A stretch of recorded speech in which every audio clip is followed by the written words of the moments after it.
Welcome, good evening, and here we are with another one of our weekly JKA Karate Kata Zoom seminars.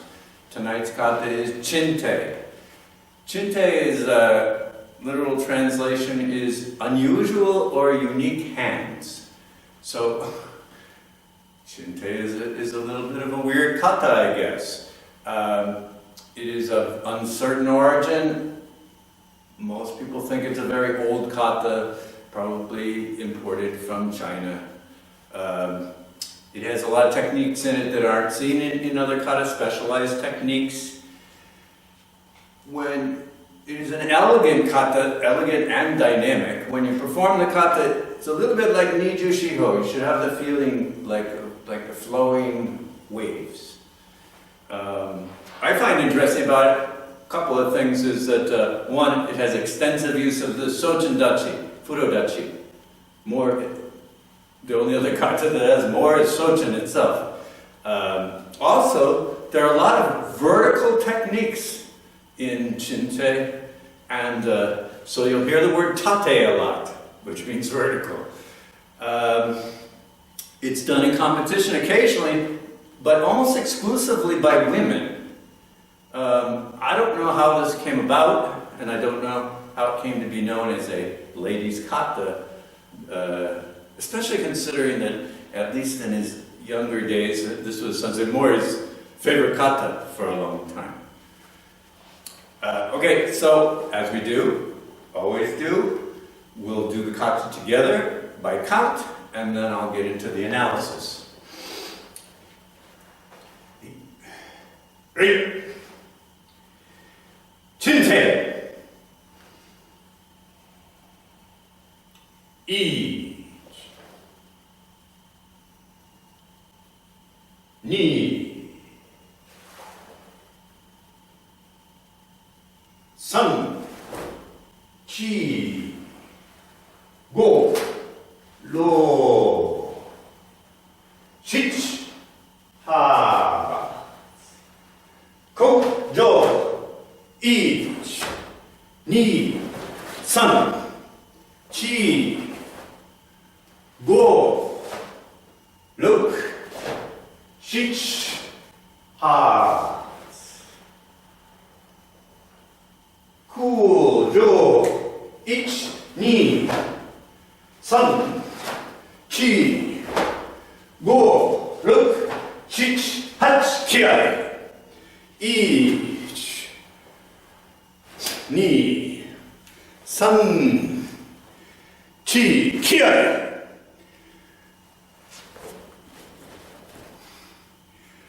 Nori. Okay, Chinte. If you watched the videos I sent out, in the video I sent of the woman doing Chinte in the tournament, I don't know if anybody noticed that she did the old style. This way. Okay, but now, of course, like all this type of kata, we bow and come directly to here. First movement. Kensui tate moashi uchi. Meaning is a bottom fist strike, vertical, around strike. Okay?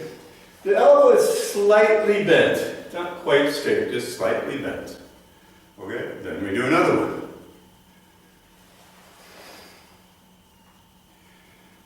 Okay. Exactly how people are doing these movements are, seems to be a little bit of personal choice. Most people look about in the first half of the movement, and then they keep looking, and about the time this hand reaches the other one, they do the second movement. Kind of like it's almost bumping it up to the next movement. Kosadachi, as I said in the other katas, make sure don't stretch your knees. Slight, relaxed bend in the knees and squeeze the knees together when you focus. The The books variously say that this could be a strike to the collarbone, or you could be blocking a shoot-on punch, knocking it downward. But I kind of regard these first two movements as kind of symbolic, ceremonial movements. Kind of like the first movement in Unsu, or first movement in Kankudai. Okay, so we have two of these. Next movement. Murote Ageuke, together rising block. Your hands, your thumbs are this way, fingertips slightly crossed, so that your wrist can stay relatively straight. Application is somebody might be grabbing you, any kind of block like this, like in Basse Dai, we have a similar movement. So maybe trying to grab here, and you release. Important thing about this movement is make sure that you don't turn throughout your hip throughout this movement, but instead start your hip going straight and turn at the end so you get a better hip snap. And I always emphasize the hip snap's at the end of the movement. So in this case we have from here to go. So we have some time to let the hips stay back, then snap at the end. So we're here. Okay. Next, tate, shutoke, vertical knife hand block. Sochen dachi. Then switch to front stance and tate gyakuzuki, Juda. And there's another one. Sochen dachi and tate gyakuzuki, vertical reverse punch. Important thing, transferring from Sochen dachi to front stance is that in Sochen dachi, the back foot is not as far forward as it can be in Zenkutsu dachi with the hip all the way closed. So, but watch my back heel. Okay, this is how most people do this technique. The heel cannot go backwards. From here, the heel must stay and the toes turn forward, or if your foot's already really far forward because you're flexible, your foot will stay still, but the heel cannot ever go backwards. So that's an important point about transferring the weight. Beyond that, Sochen dachi and front stance should be the same width. So you shouldn't be changing the width. Okay, now, here's one of my pet peeves, and I never hear any of the instructors try to correct this because I see some of them doing it. And that's this. Hear that? That's the sound of punching your hand. Kind of like you got a pitcher's baseball mitt on. But if you punch your hand, look at the wrist position. Your both wrists are bent inward if you're punching your hand. Okay? Instead, so if everybody take Sochen dachi and vertical knife hand block, and just practice, make sure you come real close to the body with this one, and straighten the knee and make a vertical punch. Okay? And really fire the hip around. Vertical punch should be this way, not this way. Not this way, this way. Okay? So it wouldn't hit your hand unless your hand was turned inward. Okay? And that looks weird too. Okay? In fact, if you punched straight and you hit your hand here with your wrist straight, you will probably hurt yourself. You can't punch your hand. Okay? So then the left hand means we're blocking and maybe grabbing the sleeve or grabbing the gi.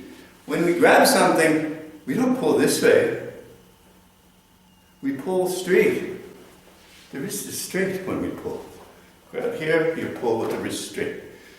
So instead of bending the wrist, you should be punching your fingers here so that both wrists are straight. And if you do that, it's not going to make, you're kind of just doing this over the end of the punch so you don't hurt your fingers. It's not going to make any sound. It might slap a little, but mostly no sound. Okay? So you're going to have to experiment with that to see what I mean. Because a lot of people, they punch their hand, and I think they're unconsciously slowing the punch down so they don't hurt themselves. Okay, so we have two of those, and then here, then one more, vertical, shutdown, then tate and piuchi, and knife and block. These are done in quick order. From here, 1, 2. Okay? This is exactly the same position as gankaku, the elbow striking gankaku.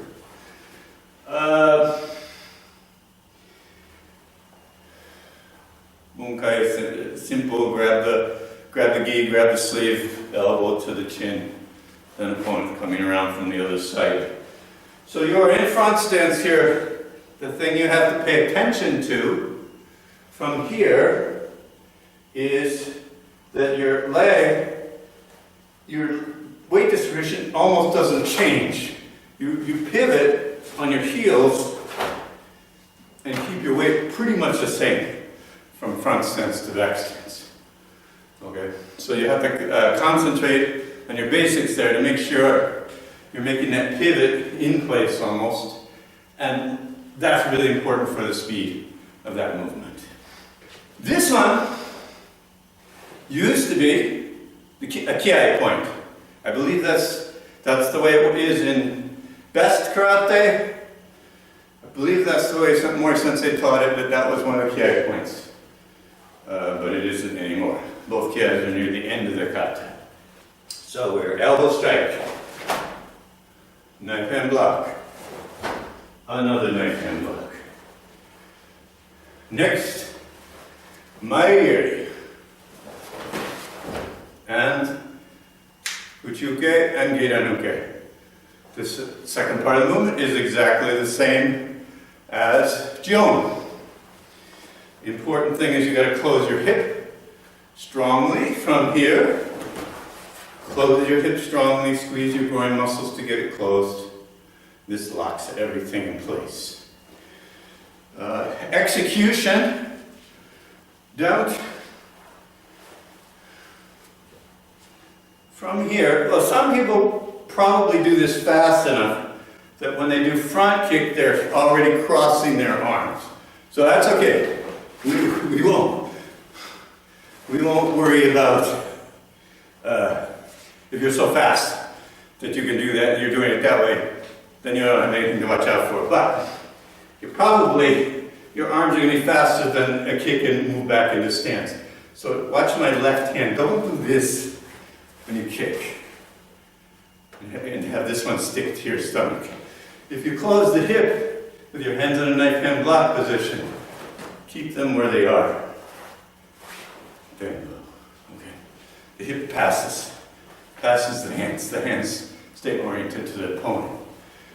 Okay. And chances are, something like that would be what you do because this is got to go quick, bum pam, not bum pam. You can't hold here.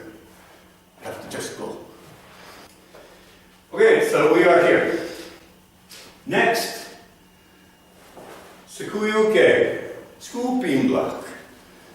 Scooping block. First, knees bent and palm facing your body. Make a circle and palm facing away from your body. Okay, what I've said about these techniques in other kata is don't do them, try to do them too close to your body.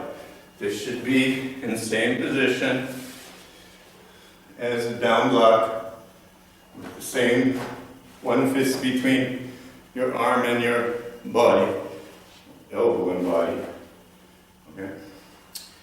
This one, meaning is you can be blocking two kicks, or kicking a bow or something, but one standard bunkai is you block the kick, you catch it, you pick it up, its foot up in the air, and you throw them off to the side.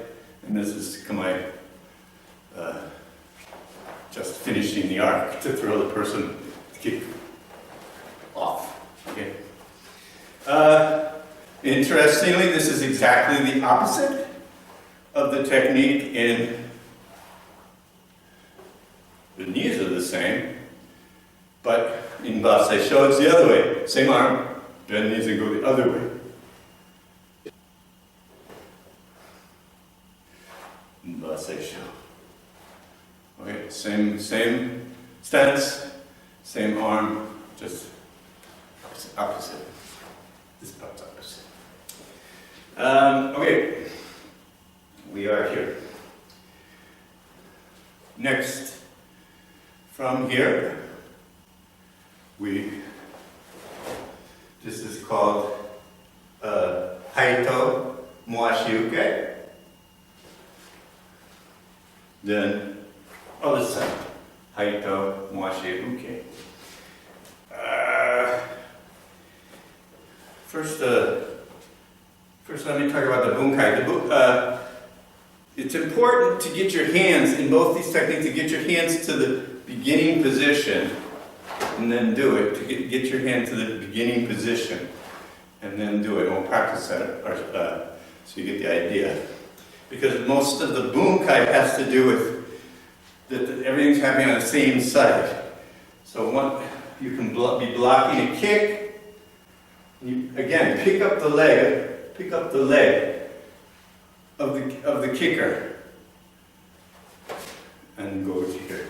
So kick's coming here, and you just throw them up in the air. Okay, in this case, you'd be throwing it this way. Okay. Another one that's in best karate is you block the leg, you scoop underneath it. These legs on your arm. He does a desperation reverse punch to face. You grab that one, block it, and now you pull the arm down and put the leg up. It makes him go like this, and upside down falls on his head. Okay, but this is what I meant about the bunkai. So we'll practice this. The first technique, we're here. Okay, so we want to come to this position and come all the way around. Then we come to this position on the other side and come all the way around. So if you've got your gi on, just practice going back and forth so that you get the idea. First, important thing, make sure you're making a vertical arc. A vertical arc. Don't come out here somewhere. Come up high over your head. So everybody, look to the left. And if you're just standing here and you get confused, go up first. Up and around to the same direction and shift. Then go to the other side. Up and around and shift away. And go to the other side. Up and around and shift away. Palms up. To the other side. Palms up and around. Palms up and around. Palms up and around. Vertical. Make sure. With your elbows almost straight. Not stiff, but relaxed straight. The first one, some people shift a little bit here. It doesn't say to do that in the book. The second one, for sure, it says Yoriashi shift. That first shift won't be a mistake if you do it, because you're actually stepping into stance. So if you shift a little, it's okay. And what happens bit more toward your mark, and you won't have to make your hops as long at the end of the kata. So you decide when you do the kata. If you're not getting back to your mark, put a little shift in that first one also. It's not a mistake. In other words, it happens in other katas too. People put shifts in to make a dynamic movement, but it's just flair. It's not a mistake. Okay, so we did 2 of these. Next, hakiwaki uke, wedge block, 2 inside blocks. Okay, again, these kind of wedge blocks are always somebody's grabbing you, could be somebody's punching twice or something, but somebody's grabbing you, come inside, pry them apart. Next one, okay, in best karate it says to do this fast, but in Sensei Mori's video, he's doing kind of medium speed. I don't know whether he means to be fast or slow. But now we do it very slow. This one. And you because you're coming from a low stance, you rise up, but don't keep your knee bent. Don't rise, don't stretch it. Keep your knee bent for balance and hold that integrity of that stance.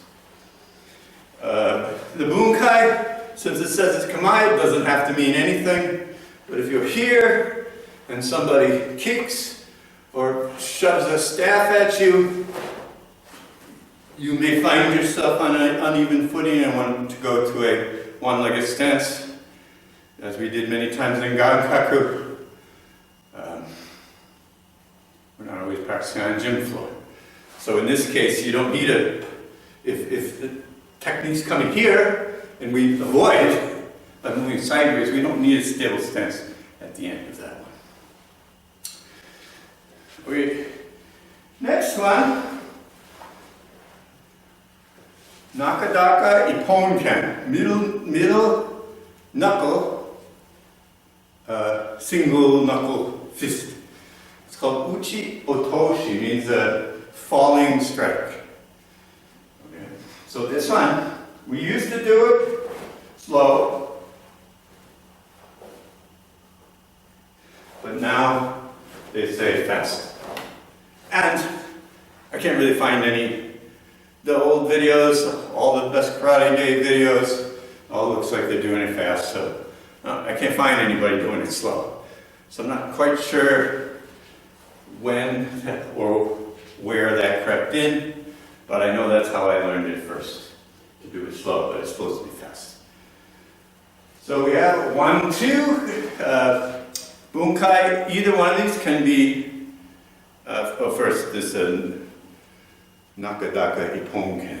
So your middle knuckle is extended and your thumb is crossed, so it's keep helping the middle finger not go backwards when it makes contact.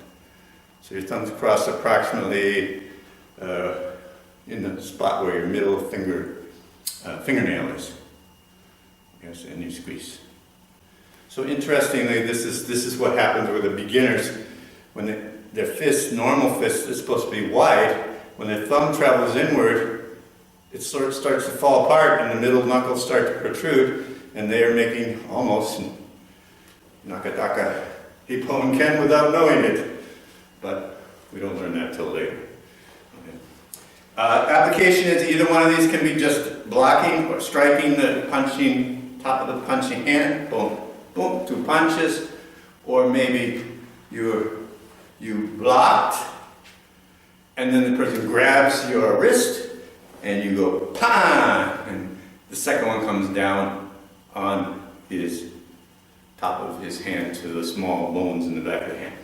This in the kata, both these are executed horizontally, but in application you only have to bend the wrist a little bit to make the middle knuckle come down first. So 1, 2, and then inside block with nihon nukite, 2-finger nukite. Then straight, 2-finger rising punch or rising strike. For the eyes. So this is the only other rising strike I remember in the kata is empty, but the reason this specifically rises is because it gives you a lot of room for error, because you can hit, if you hit the cheekbones with your fingertips, they will slide up into the eye sockets. The fingers will slide up, and then they'll get caught there because of the eyebrow ridges.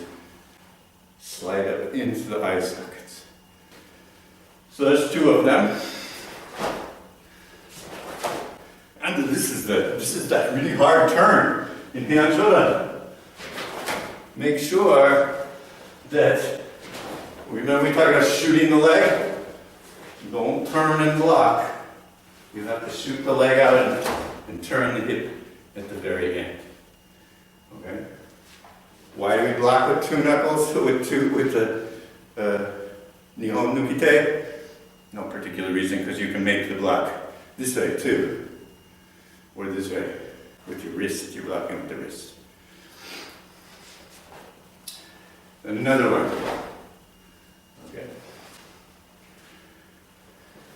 Next, this one is Teisho. Yoko uke, block, side block, with teisho, palm heel. Sojin stance. This one is teisho uchi, moashi uchi, from the side. And just to, so in the kata, your palm heels come together, but the application is block the wrist, grab onto the wrist, and block the elbow. Pressure on the elbow. Okay. Now, block the wrist, pressure on the elbow, kata is performed this way. Next, pull to your side. Okay? Then, next movement, turn, and Hasami Suki, scissors punch. First, execution of this technique from here, palm, Sojin stance, front stance. Again, make sure your heel's not going backwards, your back heel. Next one, pretty much, even Mori Sensei in the old video came to here. In best karate, it's here. A lot of the competitors will come back farther, but like kind of poetic license. But it's a little bit, this is like movement in Jion, it's a little bit not necessary, and you're going to lose connection if you come too far back. The way that I think Hombu Dojo instructors were teaching this way for a while. The other way, and this one, there's a video of Sensei Abe, right around Best Karate Times. It's the blue videos with the blue background. They do Isami Uchi, Hasami Uchi strike, scissor strike, and then turn to here. Okay, so the idea there is that you are blocking, palm, okay, sorry, palm. Somebody grabs from behind. This strike is not strong, so it's you're basically pushing your butt into their low section and making them lean forward, and then come to here and strike this person. But the most of the bunkai with the modern method is block the wrist, hit the elbow, grab with your left hand, pull the opponent down, so now he's here. So effectively he has his back turned to you, and you turn and strike him in the ribs. The same person. The weakness of the other bunkai, with the Hasami Uchi, the scissor strike, is there's a opponent behind you, so assumedly his legs are somewhere here. So this foot comes like this, it's going to step on, so pretty much have to do that to get around. And then you pull him and you hit him in the ribs, that's fine. But now I'm like, I made the opponent go like this, and I turn around and hit him in the ribs, and I'm facing him at kissing distance. And then I start into the next move. It's not, it's like not as, it's like, where did he go all of a sudden? Okay, I guess if he ran to the side, you could keep going. But so this one, the more modern one, go, pull the opponent down, hit him in the back.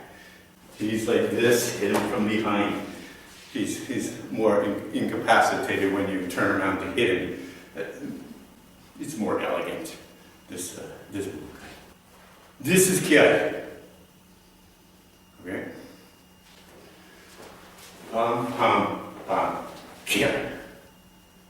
And in application, in the Kata we punch a regular fist. But in application, you can use an ippon ken and hit between the ribs, or nakadaka ippon ken, hit between the ribs. It really hurts to get a single knuckle between your ribs.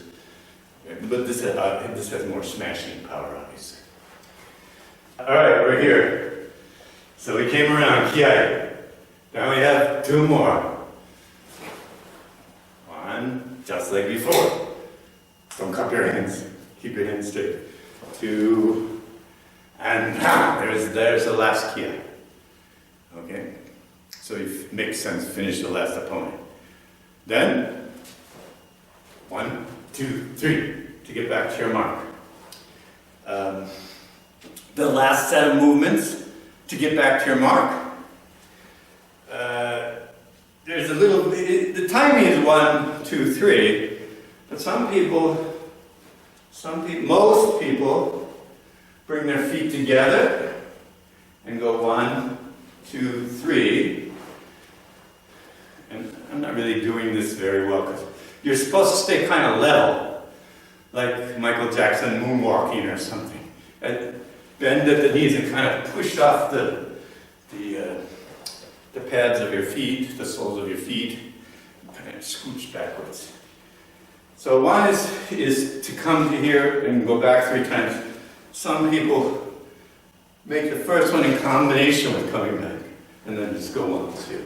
So you kind of do a little yoriashi on the first one. I don't know if both are okay, but I see that people don't all do that the same. There's some debate over what the final movements mean. Mori Sensei said, picture you are fighting in the ocean, in the shallow water, and when you're finished, you're just matching the little waves with little hops, like the little waves going back to your mark. I am kind of the school that those 3 hops probably did have some kind of philosophical meaning, but their main purpose was they wanted to get back to the mark. That's my hypothesis. Sensei Funakoshi was very, very spiritual in his approach to karate. The starting in India at the same point was something he really stressed, because this is the zanshin, the beginning and the end the same. And the same with the circle, meaning the void, perfect circle with the calligraphy. You have to come back to the very beginning, to have this kind of complete understanding kind of feeling. Oneness with the universe, things like that. So, I think that maybe the imagery was probably added to, like, how we're going to get back to the mark without adding movements to the kata or something. And I said this before with about getting back to the mark in katas. It seems like a lot of katas have movements or lack of movements, like half steps and stuff, that are kind of designed to get back to the mark. And so there's two basic ideas about getting back to the mark. One is the katas that we know are certainly greatly modified from the original kata that they came from, wherever they came from. So in modifying things like length of stance, and even the stance, what stance you're using, is going to change where you start and where you end, very likely. So they have to okay, now we got to figure out how to get back to the mark. The other philosophy about this is there's no reason to believe that in the original katas they all ended and started on the same mark. There's no, it's not, in other styles, it's not so heavily emphasized in all schools. So, I don't know what the answer is, but it's one of those. That wraps up this week's seminar, and I know I threatened before that next week we're going to do unsu, but this time I'm going to really try to do unsu next week. So in the meantime, train hard and train smart, and we'll see you.